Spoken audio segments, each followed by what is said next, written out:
Movie থেকে সবকিছু শিখি বা ইনফ্লুয়েন্স হই সেটা না।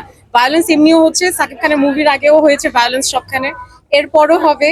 তো আসলে মুভি দেখে আমরা পজিটিভটা নেওয়ার চেষ্টা করবো যে ভায়োলেন্সের পর আসলে ভালো কিছু হচ্ছে কিনা আমাদের জীবনে, অবভিয়াসলি এটাই দেখার চেষ্টা করবো শেষ দীপিকা পালের সাথে শাকিব খানের দ্বিতীয় সিনেমা, দীপিকা পালকে নিয়ে কিছু বলো।